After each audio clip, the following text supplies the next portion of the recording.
You are now tuned into the DFPN, the Dat Feelin' Podcast Network. The following introduction has been paid for by the Dat Feelin' Podcast Network. No gimmicks. This is the No Gimmicks Podcast.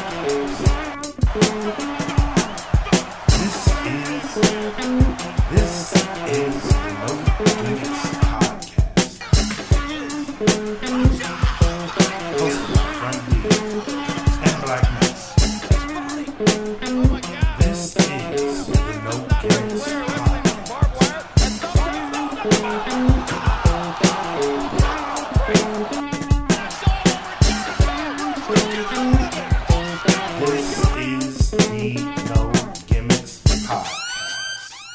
What is up, ladies and gentlemen? I am your boy, Brad Like a King, Mavis Kelvin Kaylee.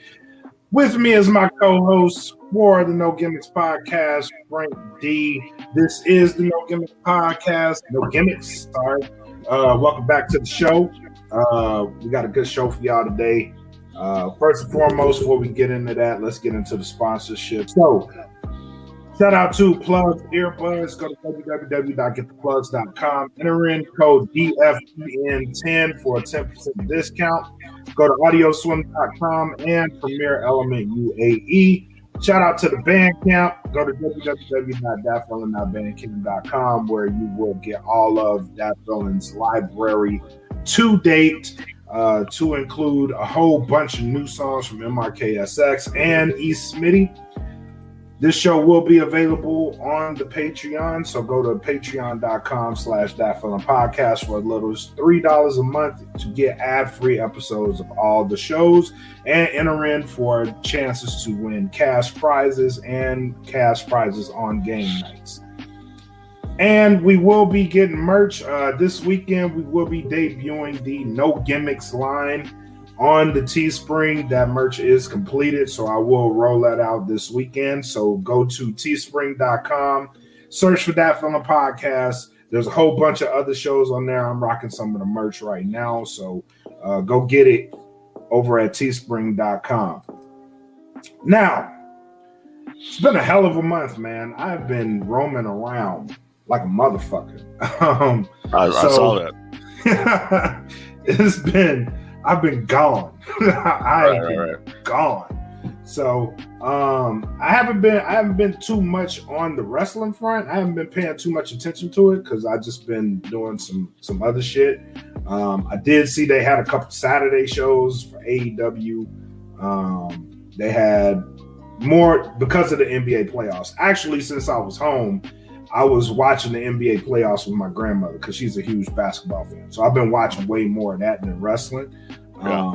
But it did strike me. It was odd because I was there on a Wednesday, and I was normally looking for Dynamite. And, like, I was watching the game, not even realizing it was on TNT. So it just kind of struck me as odd. And I was watching the numbers that came out for the ratings of the show. They didn't do too good on these off week shows, you know what I mean? Off the weeklies, but looks like they've bounced back. So kudos to AEW for getting that fan base back. But shit, they needed to come back to Wednesday because they were not doing good any other day of the week.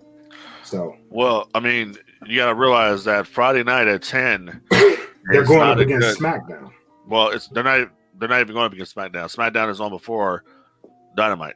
Oh yeah, so what you have. It's I mean, late. I literally tried to stay up for the show. I would watch the show and then I would turn it off because I was bored. Wow. And when I'm bored with something, or if I'm falling asleep with something, I'm going to tune it out. It's not like back in the day when the WWF would have Shotgun Saturday Night come on at 11 o'clock or whatever, and then I'm going to stay up to watch that or stay up till 2 o'clock to watch ECW. Right. These Friday shows were fucking terrible. Wow. It's like they didn't give a shit because they were on Friday. So they were going to just hold back and be like, listen, we know that we're going to get stomped out in the ratings because people aren't going to want to watch wrestling on a Friday fucking night at 10 o'clock. Let's just do throwaway shows and we'll come back when we come back. So they had the other, they had Dynamite the Every Night. It was a Saturday show, which featured a match between Jungle Boy and Kenny Omega, in which Jungle Boy ended up doing a job. It was a pretty good match though, but Jungle Boy did do the job. And then they did Dynamite last night on TNT Live back in their regular time slot, and it was just a better show. It was just, they could do a lot more because they were back in their comfortable time frame, and it's the end of them at Daly's Plaza. They're going on the road. I plan on being there July 14th out in Cedar Park to see what they got. So, it's just they wasted those couple weeks that they had there because they knew it was going to be shit. Now, was that a good move or was that a bad move? As far as what? They know they're going to get, they know they're not going to get good ratings. So was it a good move for them to have shitty shows? Because not a lot of people's going to be, and by the ratings, not a lot of people watched it. Yeah, I mean, they stayed around at 400,000 or 500,000 fans or whatever, and that's in that demographic, that's your hardcores. They're gonna sit there and watch that. I might just keep the channel on TNT just to give them the rating, but I had no interest in the shows. They were fucking terrible, and it's just, you can tell there were no fans at these shows. They were just the people at ringside. So it was just bad, man. Those shows were just shit. And I think overall, if you're a WWE fanboy, you like to hear shit like that. The shows were terrible and they fucking sucked ass. Right. You like that. But keep them in the back of your mind. I'll come back to them later, but keep those guys in the back of your mind. But right. Oh yeah, they had a field day with something. Yeah. Keep them there. But one thing that I did watch and I was really excited for was the Halloween Kills trailer. So the one thing I wanted to ask you is, like, how excited are you for this shit? Well, seeing as how we were supposed to get the fucking movie last year, right, and we didn't get it, I'm actually looking. I'm looking forward to it. So it's funny. The trailer dropped. The bootleg trailer dropped. It was somebody leaked the trailer. A manager at a movie theater leaked the fucking trailer. And Universal started pulling it from everywhere they could. They pulled it from YouTube. They pulled it from everywhere. And then all of a sudden, Blumhouse says, Jason Blum from Blumhouse says, somebody asked him on Twitter, says, hey, when can we expect to see the real, trailer now that some asshole leaked it? He says, if I was a betting man, I would say 6:30 p.m. tonight Pacific time. And I'll be damned if they didn't release the fucking trailer. And my God, some people liked the trailer, some people didn't like it, some people say it gave too much away.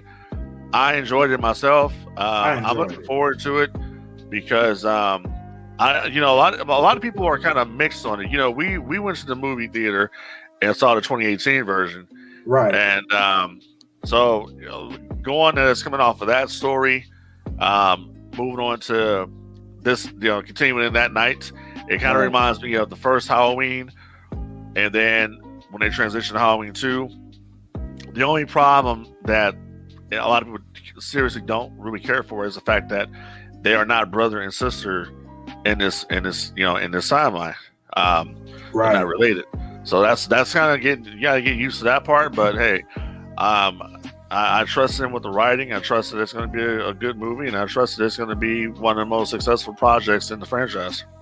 I think so too. The one thing I'm curious about, because the 2018 Halloween had a high ass body count. Yeah.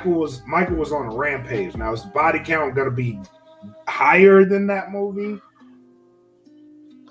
You know what? Yeah, it is. It's just if you look at Michael in this trailer, and you look at Michael what he was doing. This is probably the most vicious Michael Myers we've ever seen. Yeah, and it goes back to me. It kind of reminds me of the Rob Zombie Michael Myers, where that motherfucker was brutal. Right. Now, yeah, that, and plus, it's a continuation of the last movie. So, yes, is he pissed the fuck off that they actually tried to kill him?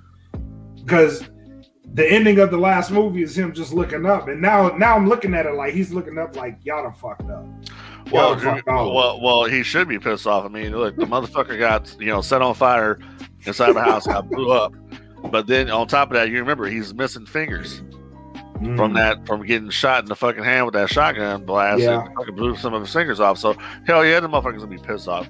Hell yeah, he's gonna come out there. And the one of the things that people were talking about is the possibility that they're gonna finally kill Laurie Strode in this movie because a YouTube channel that I frequent and support, Dr. Wolfula, brought up the fact that you don't see any more shots of Jamie Lee Curtis in the trailer after the one where she's in the hospital with a knife. You don't see her anymore. So that could be a possibility that they left that out, not wanting to give too much away. I think if they were to kill her off, I think Jamie Lee Curtis has come in. I think she's done a great job with Laurie Strode. Yep. She definitely redeemed herself from that bullshit that happened with Halloween Resurrection back in the day. So if she goes out in this movie, I think she's going to go out in the blaze of glory, which leads us into next year with the release of Halloween Ends, which is also rumored to be set on this same night. So it's going to continue. So you think this is going to set up the end of Michael Myers? Well, it can set up the end of Michael Myers until they realize, hey, we can still make money off of this IP. So let's make another fucking movie. Yeah, that's what it all comes down. It all boils down to money and how much money they can make on the intellectual property, which is Michael Myers. You can make a lot of money on that shit. You make money on Mask. You make money with the movies. You can make money if you re-release the Blu-ray set that people are craving for. Yeah, I mean, there's lots of possibilities of things that you can do with that IP. Plus, there's a new generation of Halloween fans out. I'm in a group. It's the Halloween group. So I'm in that group, and like, there's kids now, like 5-6 years old, loving Michael Myers. So I saw it when I dress up, dress up Michael Myers years ago in Lancaster. You're on the boulevard. I had all these little kids coming up wanting to take pictures with me. And I'm like, dude, this kid's like 4 years old. Oh, he's such a big fan of yours. Oh, shit. Okay.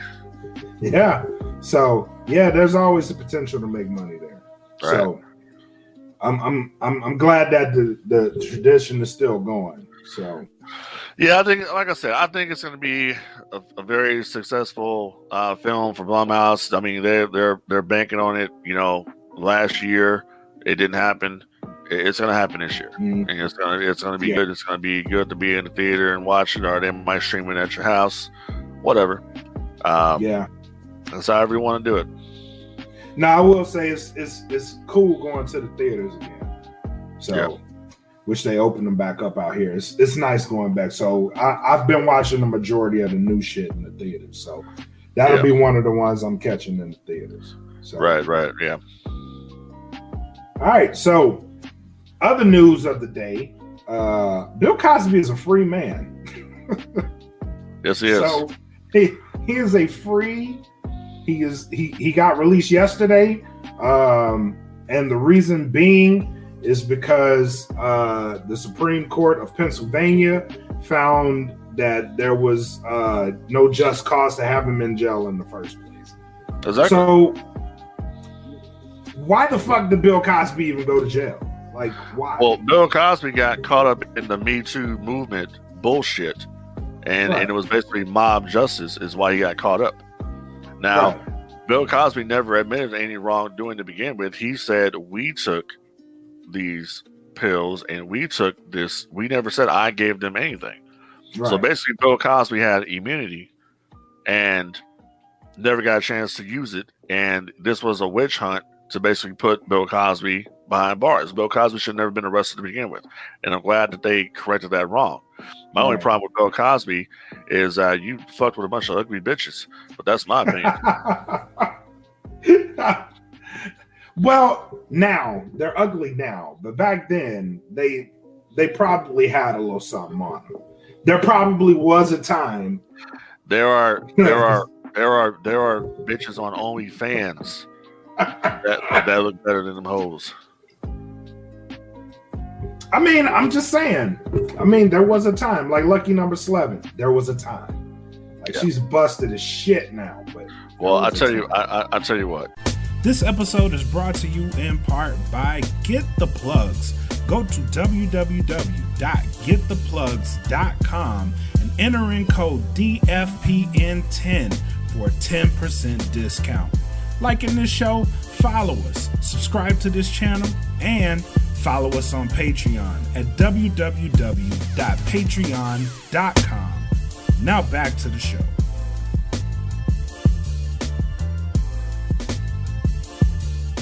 I'm happy Mr. Cosby's out. Now, just because Mr. Cosby's out, hey R. Kelly, don't get no don't start thinking that's happening for you, buddy. You know what about this whole shit that really fucks with me? Like ever since he got locked up, like around that same time, the dad from Seventh Heaven came out and said pretty much like I used to fuck with minors. Like I used to expose myself to him. Like there's record of him saying this shit, but nothing ever happened to that guy. He's living in Iowa right the fuck now. Oh, I know. I mean, there's nothing ever happened with him. Kevin Spacey's another motherfucker. Yep.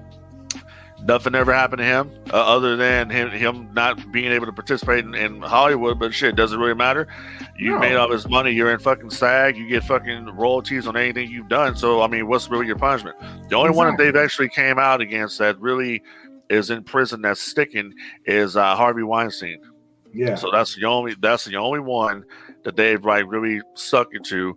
But it took a multitude of women to be like, he was a piece of shit. You know what I mean? Like right. he was a real piece of shit. But my thing is that my thing has always been, if you are a victim of sexual assault, the first thing you do is you call 911. You go to the hospital, you get a rape kit done. You let the police investigate your claim, and then if they see just cause and it comes back, they will make an arrest. Yeah, but you don't a lot wait of these 10 fucking women years. That's true. A lot of these women were scared though. Like scared of what? You're scared. Like this nigga has too much money. Like he has way too much money. Well, you're scared of that. Right. But you can go and take somebody like Gloria Allred and have him go after him civilly, but you ain't worried about him going down at the time for actually committing the assault. Right. That's what I got a problem with. So it's just like I saw the other day with the lawyer who represented Michael Jackson in his cases, and the lawyer says that Michael Jackson told him that the biggest mistake that Michael ever made was settling that first case for $20 million. Michael said that he should have fought that case because it was bullshit. But everybody around him told him to fight it, or not fight it. Just pay the money, you'll get the money back. But Michael knew it was bullshit. That's why anytime that they raided Neverland and fucked with Michael, they never found shit. They didn't find nothing. Right. And the motherfucker was innocent. And that's just the bottom line. I never believed none of the allegations against Michael Jackson. I didn't believe none of that shit. It was it was all bullshit. And then it came out later that it actually was bullshit. Exactly. They put a documentary out with these two fun boys that want to fucking go and try to talk shit and ridicule Michael Jackson after he's fucking gone and can't defend himself. It's the same way that they do Macho Man Randy Savage. Same way they do Macho Man. You want to talk about Macho Man? Well, Macho Man's not here to defend himself. Right. You talking about the Stephanie McMahon shit? Well, I never believed it. I'm talking about the allegations with Miss Elizabeth. All that shit that happened back in the day. Yeah. But the Stephanie McMahon, I never believed that bullshit. That was fucking stupid. No, yeah, that shit sounded dumb. Yeah, that was fucking that was fucking retarded shit. But yeah, it's like years after the fact.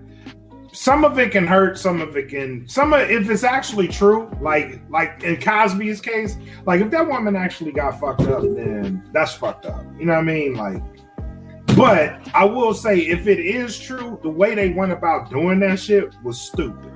It was dumb. Like, why would you go after him in that way? Like, if it was really that deep into it, do the shit the right way. Don't just send him. You would have went there the the first thing you would have done is you would have went to the police and reported a sexual assault. Press charges. That you would have pressed charges first, and then later on you could have went after them civilly. They didn't do that, so that's why I believe that all of it's bullshit. Yeah, it's always been bullshit, and nobody can tell me different. It can be, but if it is true, they did that shit stupid. It was R. Kelly. I got R. Kelly. I seen R. Kelly on the video peeing on a minor. That actually happened. Yeah. You feel me? There ain't no video. Exactly. There ain't no video. There ain't no video of Cosby doing shit. It's just his word against some ugly bitch. Yeah, that's true. That's it. That's true. And they can't even go after him for that shit. Because once the Supreme Court said, they can't even go after him no more. It's done. He had immunity, and the statute of limitations that ran on that shit any fucking way. Yeah. Like once the Supreme Court was like, all right, well, y'all fucked up, y'all dumb.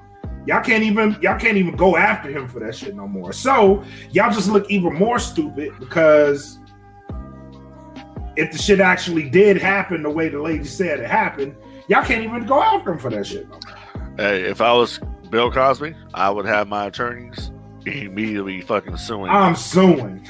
I'm suing. I'm suing everybody. I'm suing the police. I'm suing you. I'm suing your mama. I'm suing your whole generation of people. I want all my money back. Yep. And I'm suing every TV network that pulled all my shit off there. Fuck y'all too. Yeah, I think the Cosby Show is actually streaming on some platforms. I'll tell them pull that shit off. Like that's how mad I'll be. Bitch, I just went to jail for this shit. Pull all my shit off and give me my fucking money, bro. Right. Like, pull all that shit off. I need all my coins back in my pocket. Like 2 years worth of coins. I need them shits. Hey, the thing about it was Bill Cosby never, ever was worried when he was in there because he already knew he was going to fucking come out. Yeah, that's true. That is very true. They said they would say how was he doing. He was in there helping a lot of the inmates. The inmates liked having him in there, whatever. He would be talking to them and shit. And he never worried about none of it. He let the judicial system play out, and it worked out in his favor. Yeah. Not some bitch dressing like a fucking dude. Hell yeah. Hell yeah. But he's free, so what can you do? Just applaud the shit. Welcome home. Exactly. Welcome home, Bill. But let's go to some wrestling news. So, news of the day for the wrestling world: Del Wilkes, aka the Patriot, most notably for the Patriot and WWF, passed away at the age of 59. I didn't know he was that young. I thought he was older than that. But he's relatively young. Yeah, said the Cauliflower Alley Club said that he passed away due to a massive heart attack. Wow. So that sucks. I remember watching Patriot Del Wilkes first in WCW. He was teaming up with one Marcus Alexander Buff Bagwell, and then I remember him watching him in the WWF when he had that run with Bret Hart.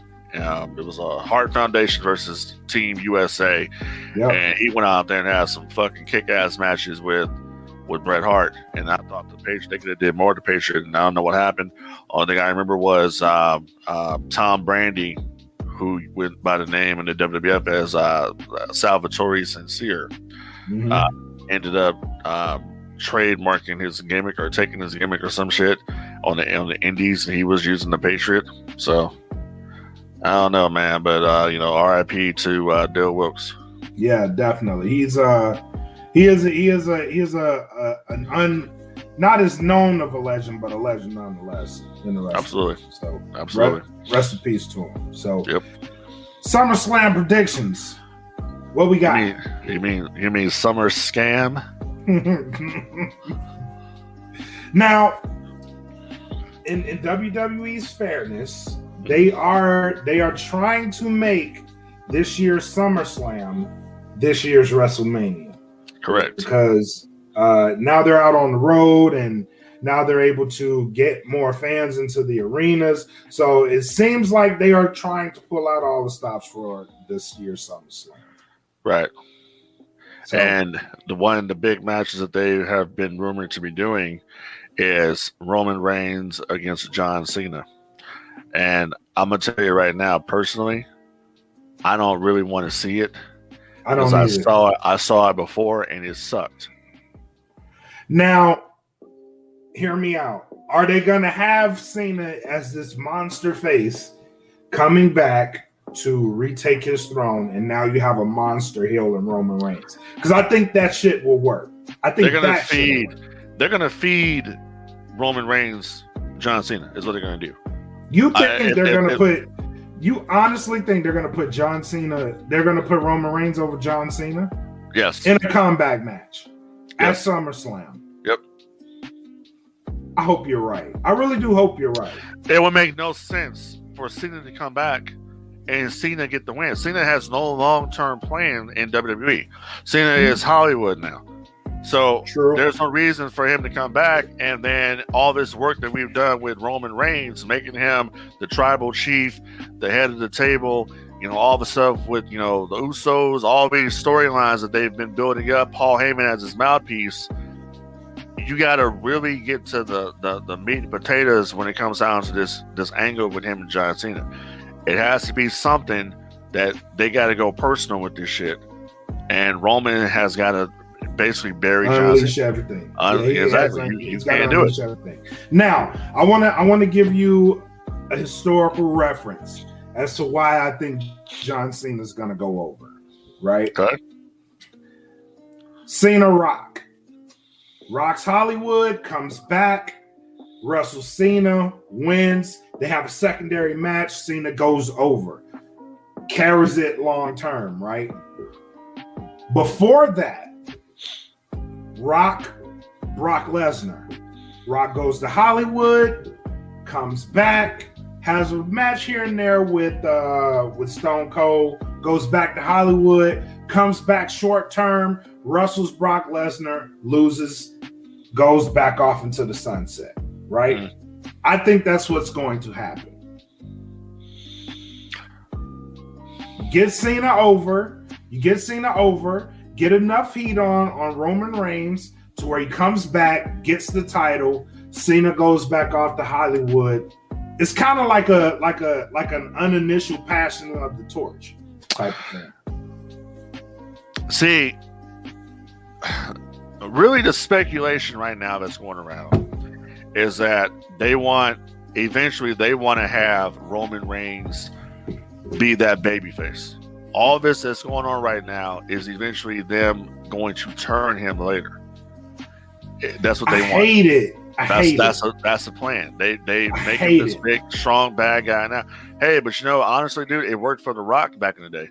Because The Rock started off as Rocky Maivia, was pushed down people's throats, joined the Nation, turned babyface for a second, and then turned heel again, and then became the biggest babyface after he went heel.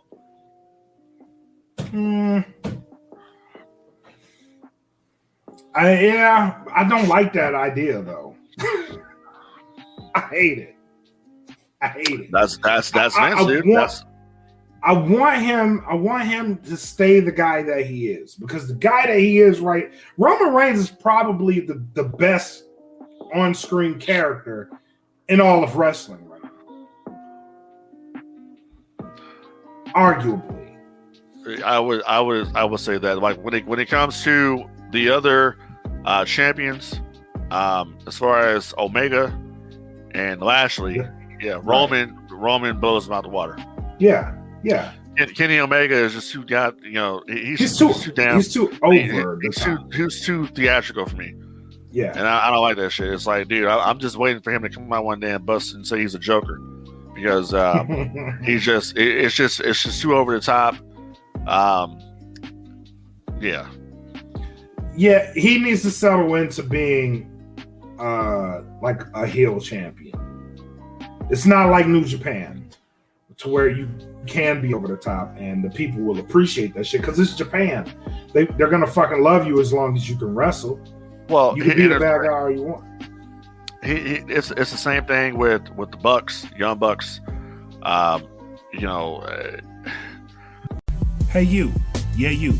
That musician that's just starting out his career. First and foremost, go get you an ASCAP. Then it's going to have some information in there that you will need, like a UPC code. Yeah, you're going to need one of them. You know where you can get one of them from? AudioSwim. Go to www.audioswim.com. $5 a track. They'll get you set up. All that information you can put in the ASCAP, get paid for your music, and guess what? You off and running. Audioswim.com. Go there today. It works for them. Because as douchey as they are, it works for them. Their work rate, along with their character, isn't bad. Kenny's work rate, along with his character, it doesn't work in the way that it does for the Young Bucks. It really doesn't. I don't see it, man. I look at his promo that he cut last night. Just his promos in general, they're fucking garbage. I'm just being honest. They're fucking Kenny's garbage. never been a good promo guy, though. Right. He's never been good at promos. That's why I got Don Callis. Right. So he's never really been great at promos. Maybe he does need a mouthpiece. Don Callis doesn't cut it for me either. I'm not a Don Callis fan. I'm just not. So he just doesn't cut it for me. He's just as over the top as Kenny is. And it actually, Don Callis makes Kenny look even more douchey than he is. Like, you need a solid manager, like, that can go out there, tell the people the shit. This is how it's gonna be. Like, I wish they had a Heyman but Don Callis can do that. But he's not. He's sucked in this vortex of bullshit that is Dynamite. Because everybody over there, it's like, dude, what's the point of having Tony Schiavone get in the ring to cut an interview if you never let him fucking do it? You're never gonna talk. Yeah, you never let him go. What's the point of having him in the fucking ring? Yeah. This is just stupid shit like that. Yeah. Come out, cut a promo, leave, bro. Like, you don't need Schiavone in there for that shit. No, come out, Schiavone at the booth. Yeah, come out, have some other jabron. Have some other fucking jabron come out there and cut the fucking promo or whatever the fuck it is. I mean, it's just, I don't know. It's just like I said, man. I'm going to the show on July 14th, and I'm gonna be honest with you, I'm not looking forward to it because I'm not digging the current product. Something has to change. I got pretty good seats. I'm on the floor, but something has to change because I ain't looking forward to it. But that's just wrestling. That's just in wrestling in general. Wrestling in general just fucking sucks ass. Just being honest. Yeah, but a lot of that is the fan though, because as long I haven't been away from the shit long, but I've been away from the shit long enough to just look at the shit from the outside for a minute. Wrestling fans, y'all gotta chill the fuck out, bro. Like for real, y'all gotta chill the fuck out. You can't chill the fuck out, dude. When the show is garbage. For real, y'all gotta chill the fuck out. These last couple of Dynamites. Watch the shit and appreciate the shit. You can't appreciate nothing, bro, if you're falling asleep watching the shit. But that's the thing. Y'all gonna fuck around and like just kill yourself watching wrestling, trying to find some shit y'all like. But it's the shit that you don't like that everybody's talking about, right? That's incorrect. What? That's incorrect. Because I'm gonna tell you this, and this is a true story. Go ahead. Last night during Dynamite, okay, I was watching the show up until a certain match happened, and I turned the shit off, and I put on fucking Beach Blast, WWE's Beach Blast '93. What match was it? It was Nyla Rose and Vicky Guerrero versus Britt Baker and Rebel. Oh, Rebel got hurt in that match, though. She did. Yeah, she did. That's what I heard. But I said, okay, well, here's when I turned the shit off. and I was done with it. I came back later to see what else happened, but I'm not. Yeah, I'm not a fan of Nyla Rose out there wrestling females. Sorry. All right, acceptable. That's acceptable. If you don't like it, turn it away. Right? Exactly. You did that. But there are certain wrestling fans that just live to shit on the shit. Like they will watch the whole shit and shit on it. Exactly. Yeah, you're not true fan. See, I have tidbits about things that I don't like, but I'm not going to go and bury the whole fucking show. Right. I'm not watching the show to bury it. I'm not watching the show to bury it. I'm watching the show to see what they're going to do, the continuation of certain storylines or whatever. I'm not watching it like, oh man, let me get up this morning and take a shower and go to work all day and then come back and fucking let me bury fucking Dynamite. Let me bury fucking Raw. Like I got no fucking life. Like I'm some jagoff that's jacking off watching wrestling. You know what I mean? People do that shit. Like if and I hate it because there's such a divide between WWE fans and non-WWE fans. Like, especially since the inception of AEW. Like, some people will completely shit on either product depending on what side of the fence you're on, right? And it almost like, why the fuck do you even watch it? Like, if you're gonna shit on it, why watch it? Like people really honestly get it confused.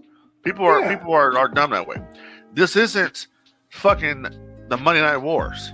It's not. It's not the same thing. It's not. AEW is an alternative, but AEW is proven to be a bad fucking alternative to what's going on the WWE side. AEW is never going to take over the marketplace. They know that. AEW is where they are. They're always going to be where they're at. Okay. This is why I respect them, though. I respect the shit out of AEW because they say they're an alternative and they don't give a shit what WWE is doing. That's evident. It's always been evident. I don't know about that, man. You got people out there. You got people out there, the Eddie Kingstons. Yeah, I was gonna say that. Take shots. I was gonna say that. They occasionally take shots at WWE. They do. They really do that. Now, other than that, they really do their own thing because they pride themselves on just doing what the fuck they want to do. And that they do what the fuck they want to do. So they try and they try to utilize all of their talent. So I respect them for that. I mean, that's cool and all. I get that. Yeah. But you bring your best, your elite talent to your main show. Okay, you now have an alternative though. You have another show coming up. You have Rampage coming up. Right. It's going to be live on Friday nights. Right. Rampage has got to look completely different from Dynamite. It does. That has to be aesthetic, everything. It has to be different. That has to probably be your fucking hardcore fucking show out of all your shows you're doing. Yeah. That's your show over there where you can do a lot more than what you can do on Dynamite. That's what I would do if I were them. That's your alternative to fucking Dynamite. Yes. You can bring on these other people. You can bring on the ones that are stagnant. I mean, they're finally now getting around to the Omega Hangman fucking feud. Right. They're finally about to start doing that now. Yeah. You still got Sting out there with Darby Allin and Ethan Page and Scorpio Sky. You got a lot of shit. I think they're eventually going to build to a Christian heel turn in which Christian turns on Jungle Boy. I think they're setting it up because Christian's trying to be the mentor right now to Jungle Boy, and I think eventually Christian's going to turn. That's what I would do. You know what? If they're smart, they'll build to a Jungle Boy feud with somebody up and coming. Because Jungle Boy doesn't have the rub. He can't give anybody the rub. Shit, that dude is fucking over right now. Yeah, I mean he's over. He's over right now. But is Jungle Boy like a mega superstar? No, you can't say, oh, let's say Jungle Boy and then put Jungle Boy in the ring with an up and comer when Jungle Boy is an up and comer himself. Well, they did it this past weekend or yesterday. They did it yesterday with MJF and Sammy Guevara. That was a fucking great match too. Yeah, I understand that, but difference is this: those two have been in a main event program, main event storyline between the Pinnacle and Pinnacle and Inner Circle. Yeah. You take Jungle Boy. Jungle Boy will learn to work better wrestling Christian. He'll learn. Yeah. That's what Christian will give him the rub by simply, if Jungle Boy wrestles Christian, let's say, we do something like, you know what, hey, listen, man, I want to go out, I want to wrestle you. Christian gets the loss to Jungle Boy. That's when you fucking turn Christian right there. Christian, like, I can't fucking believe that I come here, I'm supposed to outwork everyone, and I lose a fucking Jungle Boy. What the fuck is wrong with me? I'm not the Captain Charisma that I'm supposed to be. That's what you do. Turn him fucking heel. I like because the ultimate goal, honestly, is you want to turn Omega babyface. That's the ultimate experiment here. Is you want Kenny Omega to be the babyface. Yeah. But right now he's stuck in this heel shit. That person, he needs to go back. He needs to go back to. Yeah, it's not it would have worked better when they were teasing that friction and that animosity with Hangman. And when you thought Hangman was going to turn, that was your dude. That was the guy. Bro, that angle would have been fucking money. That angle would have been fucking money. Because they had set that shit up perfectly. It was money. Yeah, but then the bullshit, the virus comes along and it puts a halt to a lot of shit. But you take that situation and you take Hangman and you take Omega, and you can possibly someday you can probably do a double turn. Mm-hmm.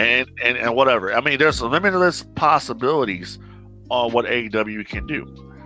The match between Guevara and MJF was fucking outstanding. They went out there and tore the fucking house down. Okay. Yes. But they need to get out of this Chris Jericho bullshit. Like, it seems like they're going that way. Conan is there, while FTR is feuding with Proud and Powerful. I would love for them to just be like, we ain't Proud and Powerful, motherfucker. We LAX. Yep. I love because Conan came out to LAX. Hold on. Did you see, like, there was some realness in that goddamn promo Conan cut? Like, Conan was giving it to Tully Blanchard. Hey, Conan said on his podcast, Keeping 100, he said that he had literally arrived at the building, like, what did he say, 45 minutes before he went out there. He got there, had just enough time to get the bullet points, and that was it. And he just went out there and just did his thing. So that wasn't scripted. That was just Conan. Yeah. And that was Conan being on his. That's Conan being on his feet. That's Conan being the OG of the business that Conan has always been. Yeah. Conan has always been. People will be like, "Oh, I ain't watching that motherfucker. He's gonna probably go out there." Nah, Conan was talking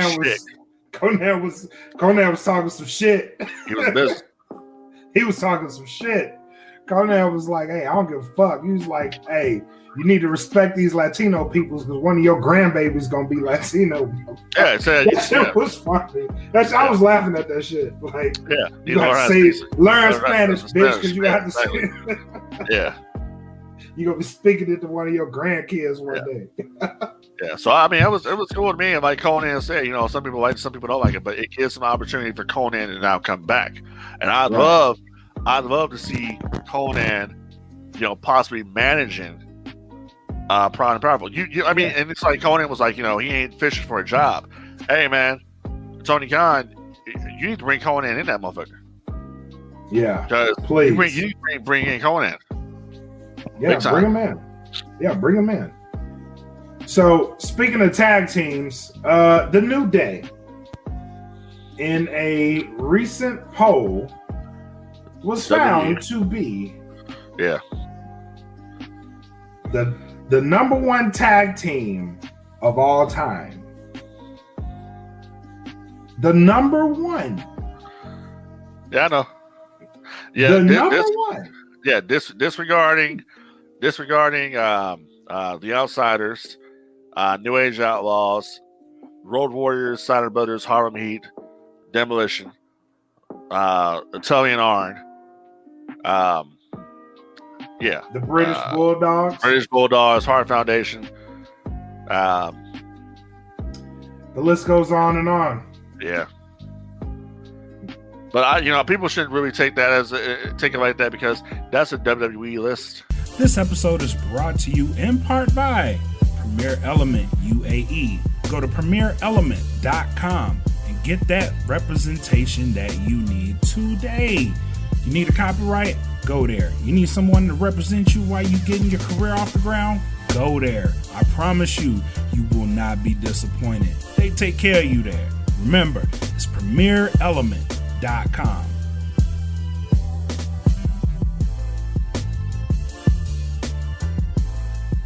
So I wouldn't take it personally. That's just some shit that they come up there to get people talking like we're talking about it right now. So that's all it is. New Day is not the number one tag team ever. I don't give a fuck what anybody say. Their act is stale as fuck, and I've never really been a fan of them except when they were heels. I like them as heels. Yeah. Now, I don't know how much of that gimmick is theirs or from creative, but I feel like they could have done a lot more. Especially it's theirs. It's theirs. What you saw early on was creative. In the early days of the New Day, when they were coming out there with the church music and all that shit, that was creative. But letting them go out on their own and do what they wanted to do, that was them. Not a fan of it.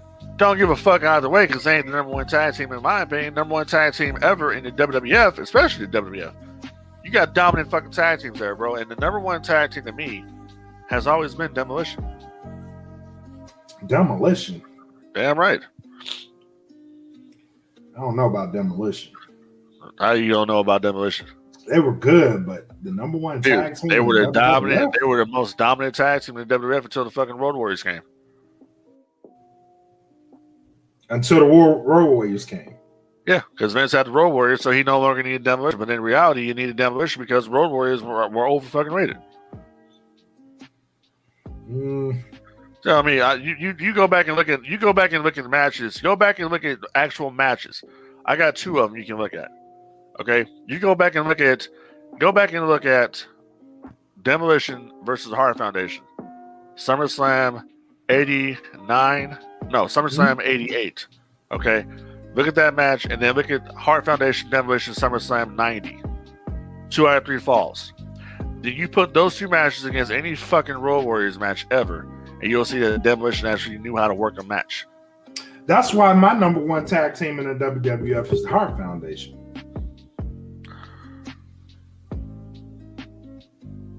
That was just one guy out there doing all the work. Who, Brett? That was Brett. Hell no. Well, Brett was the technical guy. But then you had the power guy in Jim the Anvil. Yeah, the big rhino. Yeah. But that was the number one tag team to me. Yeah, you can push him and couldn't talk for shit, but goddamn it, they wrestled. Hey, that's what Stu would say. Hey, Vance, they got the big rhino over here, the big bull. He's ready to come back. Let me know what you can do with him. Swish.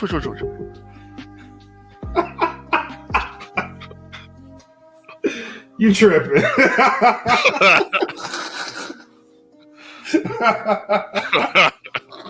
That's like, hey, that's what Bruce Prichard would say. So he's fucking sitting around the house, and the admiral needs work. And Stu would get on the phone and call. He got on the fucking phone with Vince, fucking like, yeah, Vince, you got the big guy. He's been working hard. He's been out there sweating, and now he's a bull. He's a rhino. You can bring him in. You can help him. How about we bring him in and? But yeah, I would say the Hart Foundation. Out of anybody that. Well, see, the thing that you're saying, if you want to talk about the Hart Foundation, baby, if the Hart Foundation would be nothing. If you come in there, you talking this thing, and you get in the ring, and the only thing they're gonna be looking up, baby, is looking up at the stars. They run into this elbow, the American Dream. Yeah. You know what I'm saying? There ain't no talking about no match, baby. I'm gonna tell you right now how we're gonna do this. Y'all gonna come in. To get the ad-free version of this show, what you need to do is go to the Patreon. That's right, we are on Patreon. www.patreon.com/thatfeelinpodcast. And if you join our $10 group, you will be entered into exclusive drawings quarterly. That includes cash prizes, gift certificates, and we have game nights that you will be a part of for prizes and certificates as well. So remember, go to Patreon, www.patreon.com/thatfeelinpodcast. Enjoy the rest of the show. You gonna run into the elbow. You gonna get up and you gonna run into it again.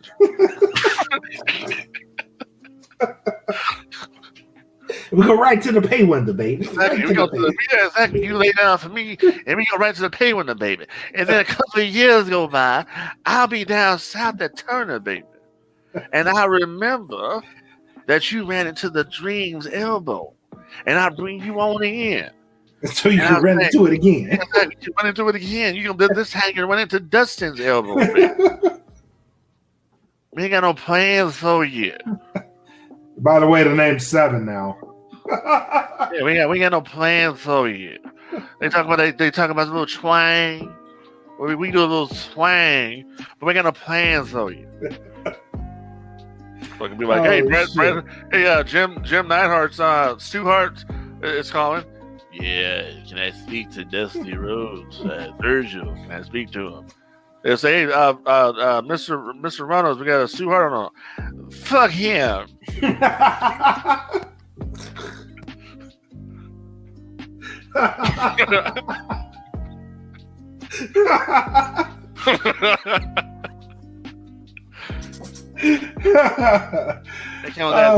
They come with that bullshit. He up here talking about, can you bring in Nighthawk? I said he didn't want to run in my elbow.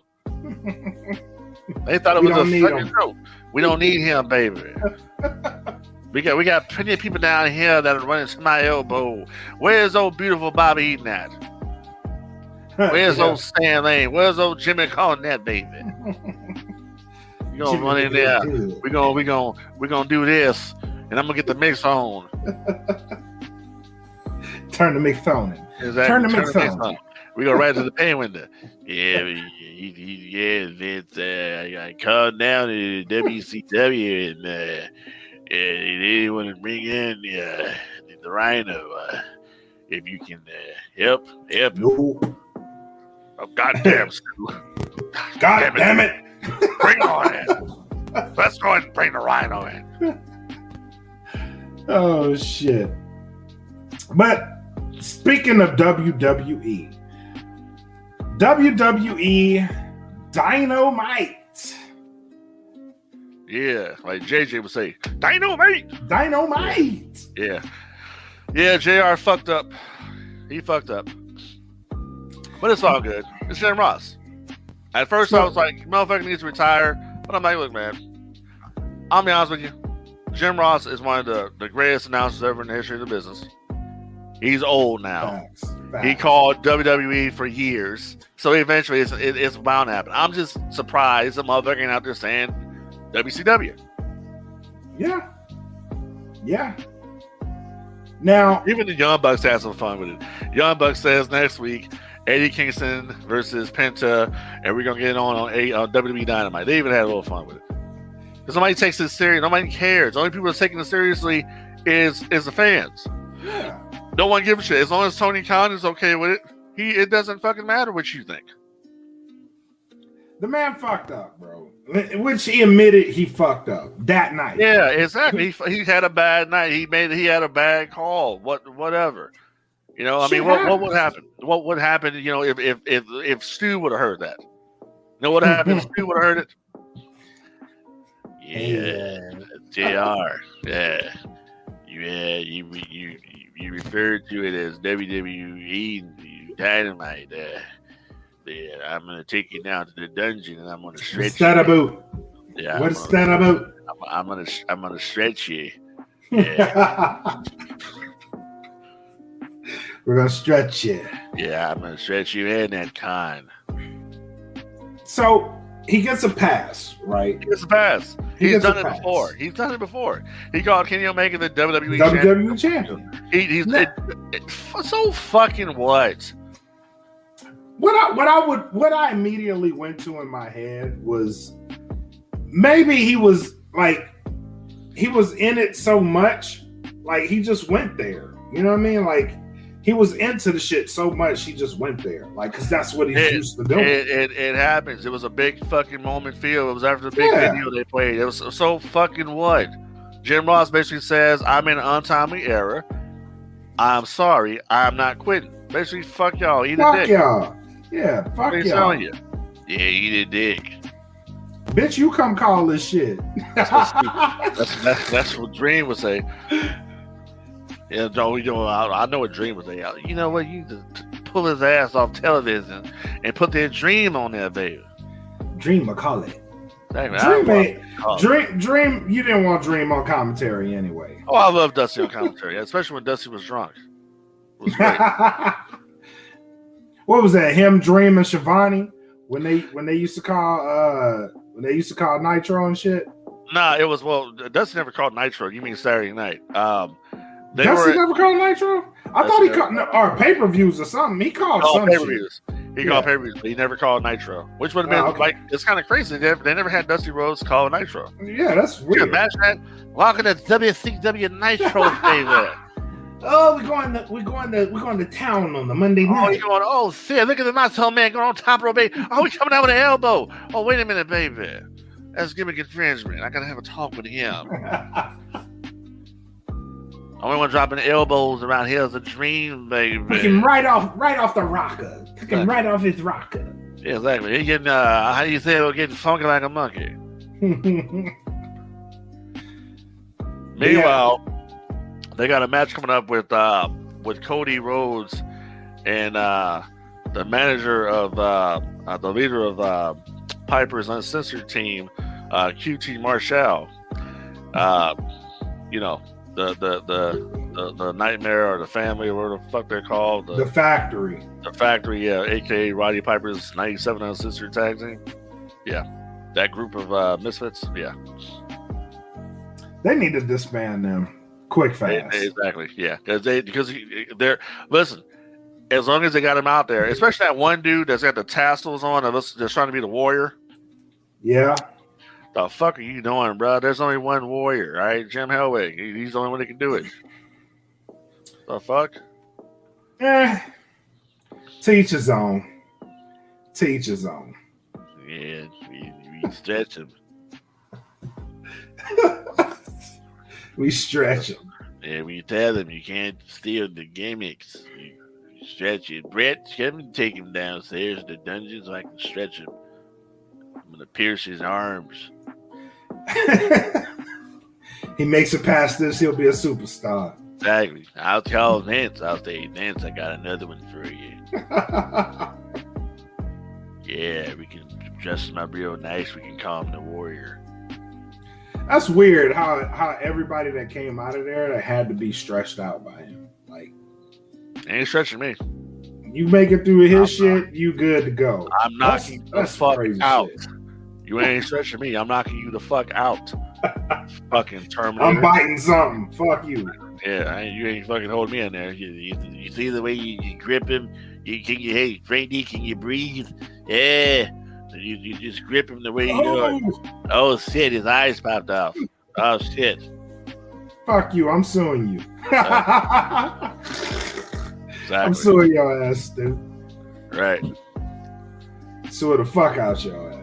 Right, yeah. Be a done deal. All right, final thoughts. What you got?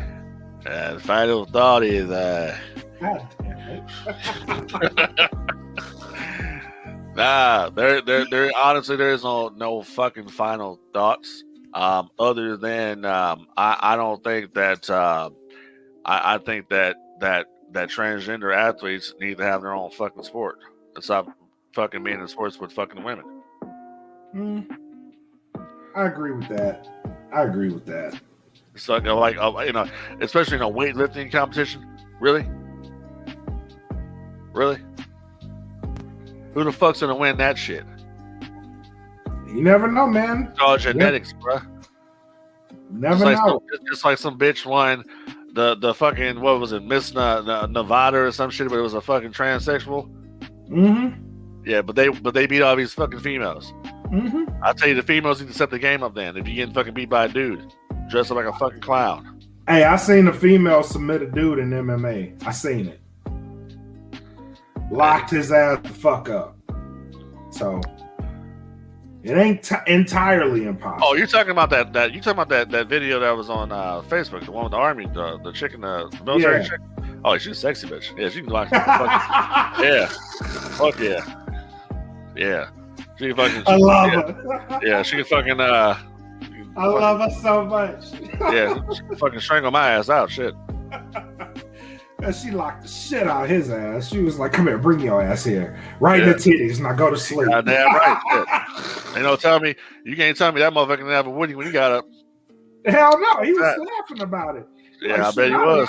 I'd have happily went to sleep. Yeah, I bet he was. I was comfy. Yeah, exactly. Shit. I was comfortable as shit. Goddamn right. She locked the shit out of his ass too. She sure did. Like, bring your ass in. Yeah, she sure did. I'm like, you damn right I will. I'll shit. I'll Come here, wrap it. Hell yeah. Wrap their legs right around his ass. Like, damn right. Like a fucking spider monkey. Sleep. Yep. You got one choice. Either you tapping or you going to sleep. I'm going to sleep. I'll go to sleep right in them titties. I'm going to sleep. I'm comfortable here. As Dusty would say, big titties on a mothership. Oh shit. Oh man. But I ain't got shit. So unless you got something else, man, this the show. Right. I ain't got nothing. We gonna try to pump this thing out here or whatever and do some shit. But that's pretty much it, man. I ain't got nothing else. You know what I mean? Yes, sir. So if you ain't got nothing, I ain't got nothing. I am bred like a king. Made this Calvin Kaylee, and that is Frank Dee. This is the No Gimmicks podcast. We'll be back soon. Till then, peace.